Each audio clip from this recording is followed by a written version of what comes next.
Jean-Gilles Assard, bonsoir. Bonsoir Clotilde. Joël Chalat, bonsoir. Bonsoir Clotilde. Merci d'être sur notre plateau. Cette 29e édition, quelle appréciation avez-vous de son niveau? A-t-elle répondu aux attentes, sur le plan sportif en tout cas?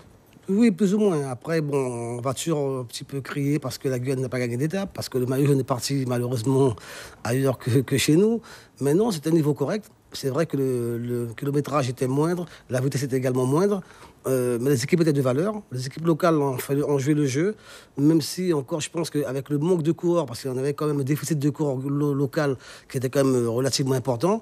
On a bien vu hein, Laurent Besaré, Lavenette, de Naïs, Denis Changois, Dantin, enfin il y a pas mal de coureurs. John Loïc n'était pas présent, donc c'est vrai qu'il y a un travail à faire en tout cas, il y a du boulot. Une petite crise dans le cyclisme sur laquelle nous avons l'occasion de revenir, Jean-Gilles. Mais Joël, ça fait quand même beaucoup. En 2 ans, 5 formations en moins sur le Tour de Guyane, que ce soit l'Académie d'Aurora, que ce soit le Cosma qui n'a pas pris le départ, ou encore RMB qui a disparu, ou la Croix du Sud qui n'avait pas d'équipe, la SCG qui n'était pas présente. Ça fait beaucoup quand même. C'est vrai, il faut savoir également une chose, c'est qu'on a un problème en Guyane, un problème de sponsoring. Le vélo, c'est un sport qui coûte relativement cher.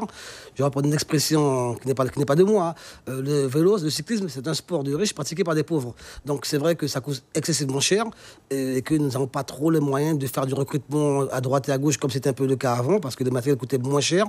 Je crois qu'il y a encore du boulot à faire. Et puis je pense que le gros souci, le manque de compétition en 3e catégorie, parce qu'on n'a pratiquement pas eu cette année, mais ça pour le championnat, je pense que là également ça a dû creuser un petit peu, ça a creusé un petit fossé en tout cas. C'est une question d'organisation au sein des clubs guyanais? Tout à fait. Je pense que les clubs, il faut qu'ils s'organisent davantage. Il va falloir que... moi je suis bien passé pour en parler, parce que j'en avais un qui a duré 5 ans.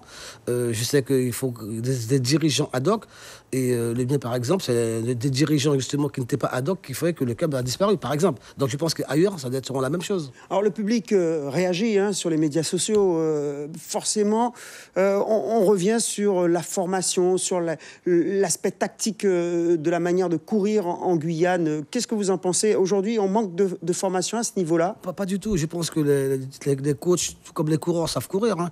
On a bien vu que Patrice Ringuet, pour parler de lui, par exemple, parce que c'est lui qui a fait le meilleur tour, gagne une étape autour de Marie-Galante. Pas mal de coureurs guyanais se déplacent, même chez les jeunes. Nous avons des compétitions chez les cadets, en championnat anti-Guyane cadet, junior, Tour de Guadeloupe junior Martinique, où les Guyanais sont souvent à leur avantage. Non, pas du tout. Le niveau de la formation est très bon. Après, je vous dis, il y a des saisons comme ça. On est en une période de vache maigre, malheureusement. C'est une mauvaise saison pour nous, 2018. Espérons que 2019 sera meilleur. Alors, 2019, tout le monde parle d'un garçon. Il s'appelle Dylan Will. Et une génération de juniors qui arrive. Ça vous inspire ou il ne faut pas être trop, quand même, exigeant d'entrée? Je pense qu'il faut surtout faire attention de ne pas être trop exigeant avec ces jeunes.